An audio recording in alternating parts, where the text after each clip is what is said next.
Welcome everyone to Hunt the Habitat. A great dog and a shotgun will only get you so far in the uplands. In this podcast, Ann Jandernaw helps us to attain a more in-depth understanding of the birds we love to hunt, their habits, their habitat, and how those change through the year and through the hunting season. Hunt the habitat, find the birds.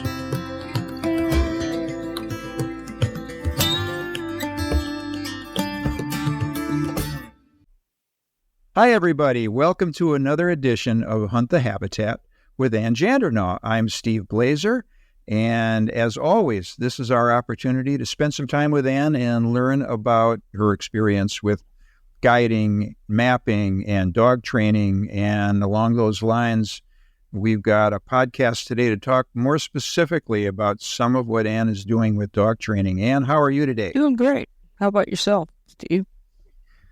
Not too bad. Busy weekend. We are recording this on the 8th of July, and, this is Saturday, and it's been a busy time for us. Well, I think you should tell everyone what you were doing today. Oh, my gosh. No. I think it's cool. I mentioned last time that I shoot trap a lot. It's time to finish getting targets, and so I can go to the Wisconsin State Shoot next week. And I've had a busy spring, and I have procrastinated a bit, and I don't have enough of my targets in to get all my qualifications, so I had to go and shoot 400 rounds, which if you're an ATA trap shooter, that's a lot, but it's not as bad as it sounds. So I had a really busy day today. I'll leave Monday and be out there, and again, I don't want to bore the non-trap shooters out there, but those of you that are into this, Wisconsin has a fabulous facility. It's 10 years old now. It's just gotten better every year. Probably about the third or fourth largest state shoot in the country, which is saying something. And it's just grown, and they've done a wonderful job. So, yeah, I'm kind of excited about that. That's great. Yeah.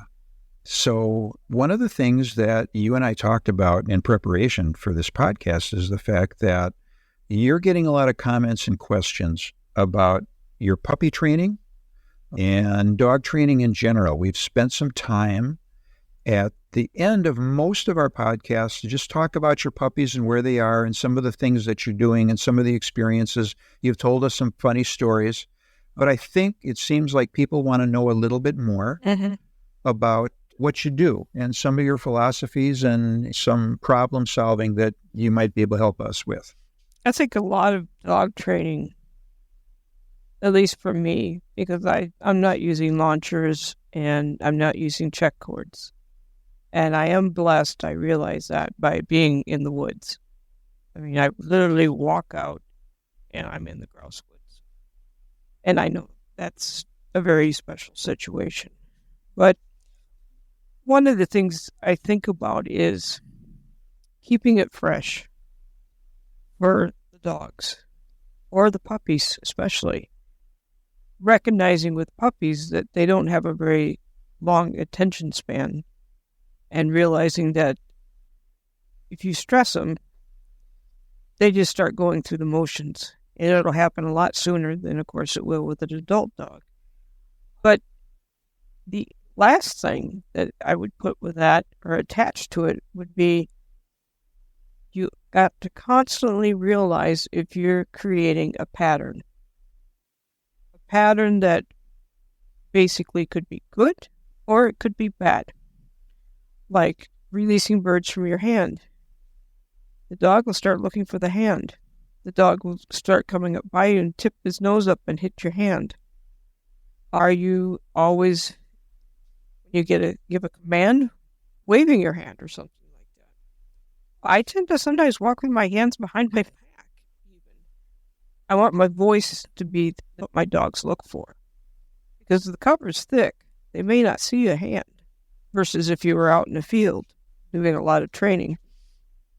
Nor do I want to be yelling at my dogs. So for me, it's like if you have a certain area where you know you're going to encounter birds, you can't always approach it the same way every single time.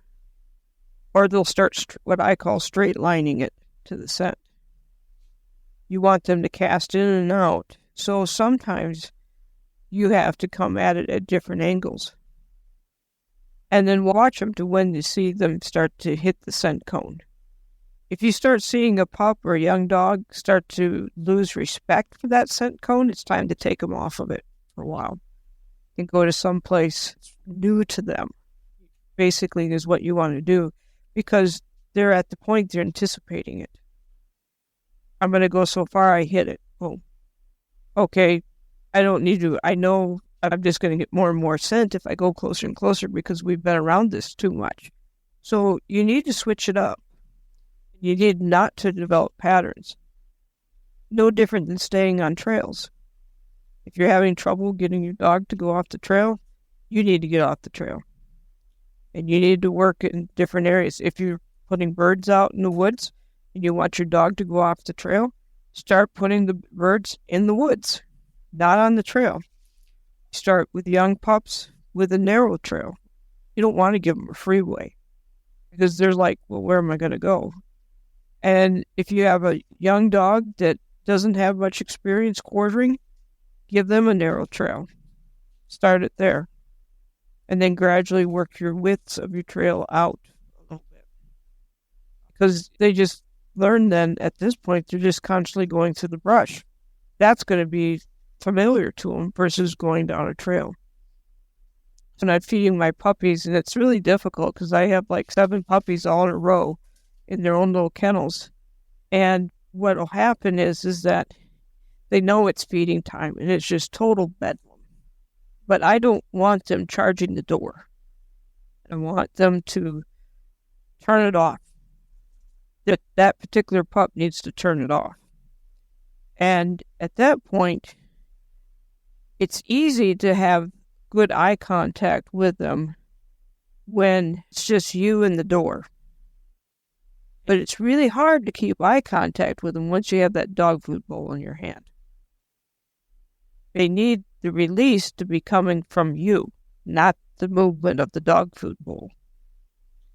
You have to have their focus on you.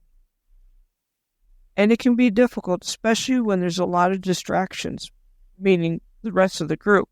Part of the group is eating and the other 3 on my other side are going nuts. So at that point, you have to start out, unfortunately, you're pausing to get that control with them so that they learn that they look at you, then they basically get their food. And then gradually you start moving just a little bit longer, a little bit longer. But what a lot of people do is it's the same movement routine over and over again. You've got to mix it up. You have to start changing the length of time. You have to start changing your position that you're in front of these pups. They have to get used to you moving and holding, moving a hand and holding, waiting for a command and hold, so that any distraction isn't going to cause them to break. And one of the things I used to do with the sled dogs is when I was down south and we were farming, was I would come with my sled dogs and we'd be training with the ATV, and I'd ask the guys, just leave the semis running. And I'd literally run the team up between, it'd be a set of doubles, with the 30-foot dumps. There'd be 2 30-foot dumps and then the tractor of the semi. And I would run the team right in between the 2 trucks. You always train for the worst case scenario. Mm-hmm. You never train for what's easy. You train for the worst case because then, everything hopefully goes well. Case in point is that, well, when I did the sled dog race here in Park Falls, there was a tent, and they were selling food out of the tent, not that far from the course. You can see where this is going. Yeah. And I don't think anything of it after you hear what I try to train for, is I try to train for like a bomb going off. And other people quite didn't have that philosophy. I guess a couple teams started to head for the tent. I got chewed out by other mushers getting the tent too close to the course. Oops. Yeah, but see, I didn't think anything of it because I just thought, I just figured Well, everyone has to be trained. So needless to say, it's the same thing. It's like, I can remember one time I was just finishing up a guided hunt, and we were just got done and we're ready to walk back, and I looked up the trail and there was a bear. And my dog was coming out ahead of me out of the brush. And that's those times when you want to give the command, there's no question, the dog turns and it comes right back to you. And I had practiced that over and over. And I just did a quick whistle. The dog turned right back. And the bear lifted his head just a little bit and kept going on the direction he was going, not toward us. But it could have been bad because it was a young dog. And curiosity of any dog sometimes, and gets a whiff of that. And when that dog was coming back, it had its head up and turned just a little bit. You could tell it winded the bear. But it's just, you always train for the worst case scenario. And I'm personally aware of a situation where a dog was killed that way. Oh, really? Wow. Oh, yeah. Yeah. It was a very nice wire hair that I had hunted over. Its owner had a cabin up north, and bear was down the logging road. Unfortunately, the bear also had cubs. Oh, and yep, dog went to investigate, and so training for that absolute recall in that case. You just talked about the recall and having it so strong that the dog's going to come back no matter what. Right. That thing is, too, is you have that type of control verbally over a dog. It's really important to have that because, sometimes your electronics will fail. And then you got to control by voice the rest of the way out of the woods, or have enough confidence in your dog that you can continue on. And I had that happen one time when I was guiding, and I couldn't stop the hunt. And I'd never had electronics failed before. And I'd done all the right stuff, but just the battery decided to quit. So I had trained enough that the dog was basically push button. Train for the worst and hope for the best. Can you talk about that in a little bit more detail? How do you do that? Do you incorporate electronics with your voice? So maybe beep the dog when you... And I'm not even talking about nicking the dog, but that may be part of your process. I don't know. As you give the verbal command, so that if your electronics fail, so I use the beeper a lot. Okay, if I want the dog's attention, again, I don't yell at my dogs in the woods. I'll use the beep. That means look at me or come to me or get to where you can see me. Mm-hmm. But how do you incorporate then vocal commands with the electronic command? Well, it starts when you first initially break them to the collar.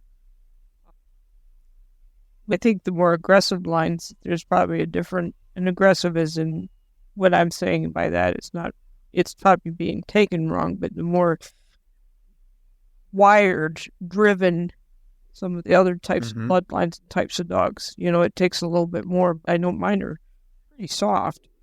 Start out, everything's verbal in the beginning. And then, of course, they hit that age where I don't need to listen to you. And that's about the time it's time to put a collar on them. Not because I'm going to really get after them. Sometimes all it takes is for having it in a place where they can only come to you when you want to recall them, like a chute type or an alleyway or something like that, or a hallway. And a hallway comes in handy for that sort of thing. And you do the same thing for retrieving too. They have no choices but to come. You basically tone them and then use a nice, happy voice. Don't sound like you're drill charging that's, going to be the firing squad at the same time. You call them, it's happy voice, and you make it fun when they come back to you. And you start there. You got to think about it. What animal would want to come to you if you're bellowing at it? And then sooner or later, at some point, at about 20 weeks, someone's going to have this attitude, okay, you toned me, and they look at me, and it's like, no, I don't need to come. And at that point, there's a vibrate. Sometimes in many of my dogs, that's all it ever takes. But then there's always someone that says, I came on the vibrate, but I still don't need to come to you. Well, then I use a dog trim, and it goes up to 127, and most of the time at 25 or 30 is enough. Like, okay, forget it. I give up. I'm coming. Don't ever do that again. Oh, my word, you're killing me. And they're not screaming or anything, but they've got this, eyes as big as saucers coming at you and just like throwing themselves at you. Especially that first time. Yes. Oh, I can't believe what happened. There's something bad over in that corner of the woods. Here, come here. I'll save you. Terrible mind games. But, you have to make it fun for the pup. But the pup needs to know, and the dog needs to know, you're also a safety zone, too. They should want to come to you, not head the other way. And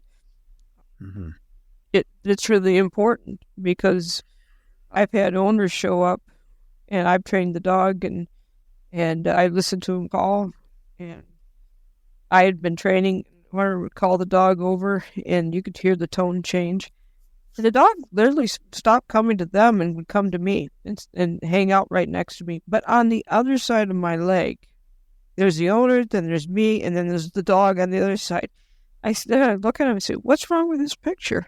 And the one lady saying to her husband, "I told you, Charlie, that you should have been nicer to him. Not just in the house." And I'm like, oh, I'm not getting in the middle of this one. But, these animals don't forget. Just keep a natural voice with them. Don't do a high-pitched, happy voice too much because you just will ramp them up. Think about the patterns that you're starting when you're doing something and watch for the anticipation of that dog. And in the beginning, you'll see some cautiousness, but if they start losing the cautiousness, you're starting to get a pattern and they're anticipating what's going to happen. And speaking of switching up, I mean, you've talked a little bit about working your pups on birds. How often? I'm going to ask this question two different ways. How often do you run your pups on birds? And again, for those of us that have older dogs, we want to do some spring and summer touch-up work, okay? How often would you run older dogs on birds? Is this a once-a-week thing, twice-a-week thing? Is there a hard and fast rule, or is it more dependent upon the dog? I think it's dependent on the dog, but when it comes to starting puppies, I'm not going to give them the notion that every time they go out, they're going to find scent. They're going to find birds. So there's some days they go out, they find a bird. There's other days they go out, they find some scent. And they got to be happy with the scent. There's other days that they go out, and they may not find scent till right at the end of the training. So you're setting them up that we're going to hunt regardless if we have birds or scent. And we're going to be patient and not speed up. Because if they always find scent the first 5-10 minutes in there, and then they're going to get ramped up, then they're going to burn through that, and then they're just like, where's the next one? And you can't take them to the same areas because then they anticipate where it is. So let's run to this area, then let's run to that area. And basically, you better move to a different area to train and switch it up on them. Because you don't want that anticipation. You don't want them thinking, oh, it's like the kid that goes to the store with the mother, and the mother says, "Oh, do you want a candy bar at checkout?" "Oh, yeah, that's great." And then you say, "Well, we're going to go to the store." And they go to the store, and just before they get to this checkout, the young child says, "Oh, do I get a candy bar this time?" Then the next time, it's like, "Oh, we're going to go to the store," and they're driving to the store. "Do I get a candy bar?" Then the next time is, "We're going to go to the store. Do I get a candy bar now?" That's exactly what these pups and dogs do, if you think about it. So switch it up. Don't start patterns that you don't want. You want the pattern for them to come when you ask them to come and to pay attention. But what you're also doing by this is you're keeping a rhythm. Because if you're off on your rhythm of the training or the hunt, you're either going too fast or too slow. I expect them to slow down with scent, but I don't expect them to panic because there isn't scent there. And you'll make a dog panic if, okay, I always have found something by now. What's going on? And you keep taking it away from them. You have to have more denial, actually, than you do success with scent. And I almost feel it's almost like a 60-40 thing. And I think the more drive a dog has, it may need to be more like 75-25. So 75%, maybe a whiff of scent, but that dog has to learn that it's going to hunt and it's going to work an area, and eventually it'll have scent. And it may be at the end, or it may be at the beginning. So it's just important to read your dog and realize you're either setting them up for failure or you're setting them up for success. And think about when you hunt. How often do you actually shoot a bird? How often do your dog gets to retrieve a bird? But how often can the dog get scent? Think about that. And some dogs, if they get scent, then they think the next scent should come very quick. Why? Because they were set up for that. You have to set them up. And people say it's birds, birds, birds. Well, that might have been great when we had a lot of birds. We don't have the same amount of grouse that we used to have, basically 10 years ago, 12 years ago. So that's just some of my philosophies, is that things are going to be calm because things are going to get hectic and things can be really going off the rails, so to speak, or everything's perfect. You got to train them for all of it for them to be successful. And you talked a little bit, though, about training for distractions. You talked about your experience as a musher training for distractions. How can we translate that into bird dog training? Sure. And again, helping to train for distractions for that. It's by teaching patience. Patience is huge with any dog. It's actually much easier with bird dogs than it is with sled dogs, that's for sure. A standing joke was, when you would hook up the team, they'd all be barking and just obnoxious. And the idea with distance dogs was, well, maybe we just go and leave them hooked up, go and have a cup of coffee. But usually figured 40 to 50 runs, and then they would start to settle down. That's a lot of runs. That is. But with bird dogs, it's not quite that bad. And so one of them is like going out the door, getting out of the crate, waiting, learning to wait. That just because they go through some antics, they don't get rewarded for bad behavior. It's learning to not crowd you. If you have a sandwich, you don't need the dog under the sandwich. Little things like that. You set the boundaries from day one, and you keep the boundaries and the structured, and eventually you'll be able to eat a sandwich and not have someone drooling over your shoulder. But it starts with a crate. It starts with the dog's getting too wound up. Then you need to do a timeout. Put it up. Don't let it get crazy and wound, and obnoxious. Put it up. Or if you have the other option is that it learns to wait before coming out of the crate. And if it's waiting before coming out of the crate, what happens? Eventually what's learned that when it's in the vehicle and it wants to come out of the crate and you're getting ready for hunting, just because you have hunting gear is not the time to go nuts. They'll get fidgety. That's okay. But I start with puppies coming out of the crate, and I don't let them out of the crate, and I basically put the collar on them. Keep putting the collar on and off the pup every time when I let it outside to go to the bathroom.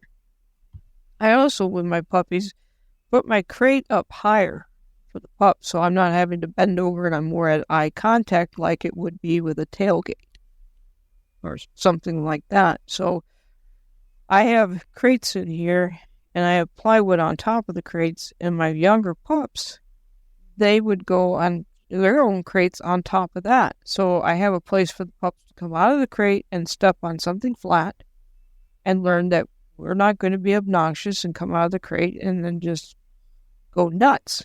And then, we're going to come out of the crate. I'm going to put the collar on you. And they're starting that at like 8 to 9 weeks. I start all that stuff early. And then we're not so fidgety when you're trying to work with something. The other thing, too, is during training, take timeouts. Timeouts are great during training. What if you had to fix your boot? Or what if you have to fix the gun and you got to take it apart and everything? Not everyone brings a leash with them in their vest. Mm-hmm. But that dog needs to hang right with you. It's no different than when you get a dog out where you pulled in and stopped and you're going to go hunting. The dog doesn't need to start hunting as soon as it hits the ground. It needs to hang with you.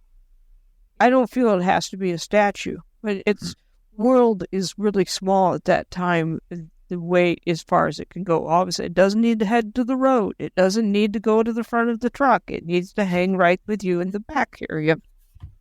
So teaching it patience that you can stop whatever you're doing and have it, in other words, decelerate, go to idle. That's important. What if you need to take a quill out of the paw? I've seen people that shoot porcupines, and the doggone porcupine, they never put it up in the crotch of a tree. So if it's on the ground, the dog smells it, goes over, and is stepped all over in quills. Its paw. It's got a mess. And so you got to fix that. So that's what I train for. I train that I have to, at times, stop the hunt and fix something. Or stop the training and wait. It's like having a throttle. Let it speed up, let it slow down. And this dog is accustomed, instead of running at a certain pace for X number of time, it's learning to stop and go, stop and go, stop and go. So if you think about it, that same stop and go, what does it do when it tracks a grouse? Stop and go, stop and go, stop and go. So I'm reiterating it in everything I'm doing. From the crate to the vehicle to training to having scent, not having scent, to bird flying, not having bird flying, to go out, nothing happens. To go out, lunch happens. But I keep track of when this happens and which pup it's happening to, so I don't do too much with each pup, or I don't overemphasize or overtrain one part of it. I keep switching it up. So you have to switch it up. You talked a few minutes ago about timeouts, during training. So what constitutes a timeout during training? Are we just leashing the dog and making them stand still next to you? What does that mean in more specific? Everyone has their own vision of this or own thinking about this. For me, all of a sudden I've got to tie my shoelace and make sure that the dog has stopped hunting. And I'm not ready to resume a hunt or resume a training. I mean, sometimes I just sit down on a log. Sometimes I'll go look at something different and just want to go see something. Like, I remember one time I was looking at property and I took the dog with me. So the dog was acting like it was hunting. And so I went around trying to find all four corners of the property. And then I'd get to each corner. I'd be marking it with a GPS and checking the accuracy and things like that because I wanted the information. Get there and just, I use the word settle, which means chill out. Some terms, for me. Other people probably have other things that they do. They might put it on wool. I leave wool for birds, at least for me. Yeah. For me, wool means don't move your feet. Right. And it's not settle down. It's or slow down. It's I don't want you to move your feet at all. Well, and the thing too is it's really easy to get flustered and say the wrong command sometimes when everything's falling apart, and all of a sudden you call out the wrong command. It's like, that dog can't even do that. Why did I just do that? But somehow I think they sort of know what you want. But it's really easy to get flustered and say the wrong thing. So, I mean, you could be a professional trainer and you're still every once in a while blow it. But I don't think the dogs hold it against you. They're just happy to be out. Running. It's what they want to do. So, well, Ann, thank you. Again, there's a lot more dog training talk to come on future podcasts, but, this, again, opens the book a little bit, gives everybody a peek into how you view things and some of your philosophies on training in general. Well, I think people, like I've said before, I don't have all the right answers, and I don't mean that my way is the way everyone should do dog training. This is just what I found works for me. And you may talk to 10 different trainers, and then after a while, you'll take bits and pieces and put it all together and find what works for you. And really, that's what a lot of learning is about, finding what works for you. Absolutely. Yeah, one of the things that you will learn, and we're fortunate enough here to have, around here, to have a couple of pointing dog training groups that get together, and there are so many different ways to skin the cat, and there's so many different purposes to it, and you and I are hunters. You're also a guide, but you're training for wild birds. You've got people out there that are training for horseback trials. You've got people out there that are training for NASTRA. One of the interesting things about NASTRA is you got a half an hour to find as many birds as possible. It's a 30-minute brace, and you don't want your dog pointing 30 yards away from a quail or even 15 yards away from a quail. You want the dog right on that thing. There are different training techniques for different goals, and all of them have something to teach us. There's just a lot of different ways of doing this. And I think the thing that you need to learn, if you want to be a wild bird hunter, not everything in some of the competitions cross over very well into wild bird hunting. If you understand the bird, then you'll be able to look at what you're doing and decide whether or not it really fits for what you're doing in competition. Yeah, thank you. So one of the things we didn't talk about earlier is what's going on in the woods right now. I've seen some chicks so far, and I've seen some broods at 6, 7, maybe an 8. A friend of mine saw 9. So they're out there. They seem to be doing pretty well. So I've probably seen 4 or 5 broods right now. Everything else is pretty quiet in the woods overall. Fawns have gotten a little bit bigger, so they're moving pretty good. And the temperatures have been nice for right now. We're supposed to, in about another week or so, to a week and a half, we're supposed to go back up into the 80s. But I can say, thank God, that the mosquitoes have backed off just a bit. Okay. I'm very thankful for. And the ticks have backed off, so that's another good thing. But overall, I think we're just in summertime right now. Everything's extremely lush and really all green. And we've gotten and again, we're talking about Wisconsin, Minnesota type of area, but we've gotten just enough rain that it's not a problem at this point. We certainly have not gotten as much rain as maybe we'd like, but we've gotten just enough that it hasn't been a major problem yet. No. Fair statement? Yeah, in my area it is. That's for sure. And I think there's other areas up in Michigan and a little bit dry along the North Shore of Minnesota, but not too bad yet. But it is getting dry. It seems to get dry. It's different soil over there. It's a lot more gravelly. But no, everything's good. I was looking at the hazelnuts 2 weeks ago. You could hardly see the start of the nut in the casing for it and everything. Now they're really taking definition. So it's everything's just right in the summertime and it seems to be going pretty well. And while we're talking about weather, I think it makes sense for us to talk a little bit about a special presentation that you and I just put together where you talk a little bit about some of the resources that are available online through the U.S. government for us to look at climate, for us to look at rainfall, for us to look at crops. Can you talk a little bit about that?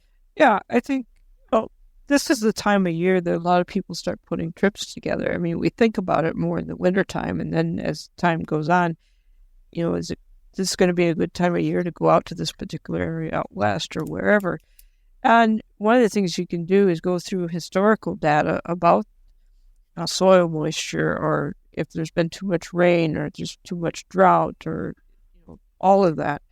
And it never hurts. To me, that's part of planning, is looking at what the state or what the condition is weather-wise, moisture-wise, and temperature-wise out where you're going to hunt during those critical months where the chicks are first being born. Or is it too dry? And if it's really dry, there's not going to be insects too much in the beginning, for protein and what they need.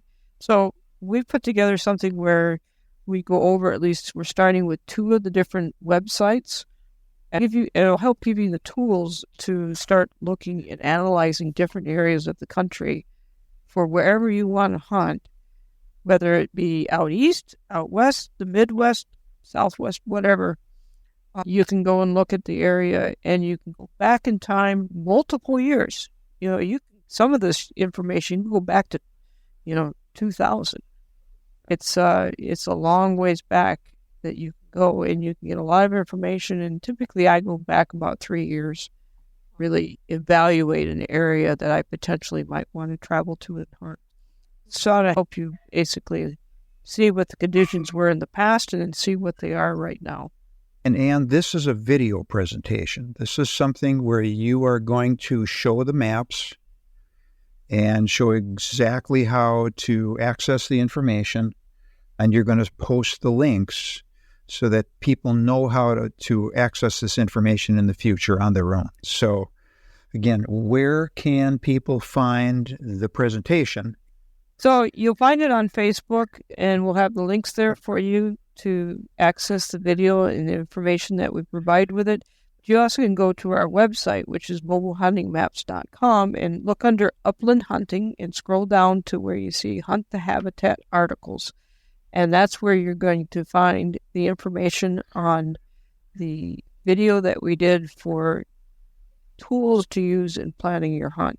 And then if you're interested in other podcasts, under that Upland Hunting, you'll see the podcast line. You can tap on that title, and it'll give you all the past podcasts. Okay. And again, I want to emphasize to everybody that this is great information. This is something that Ann brings to the table that really no one else is talking about. And these are just great resources, particularly if you are somebody that's going to do a trip out west. It's really, really important. So make sure that you go and find that presentation and save those links. Yep. It'll let you do some planning. And basically you'll learn to eliminate areas or find new areas. All right. And as always, thank you very much. We look forward to our next podcast. And everybody remember to hunt the habitat. Thanks, Ann. Thank you, Steve.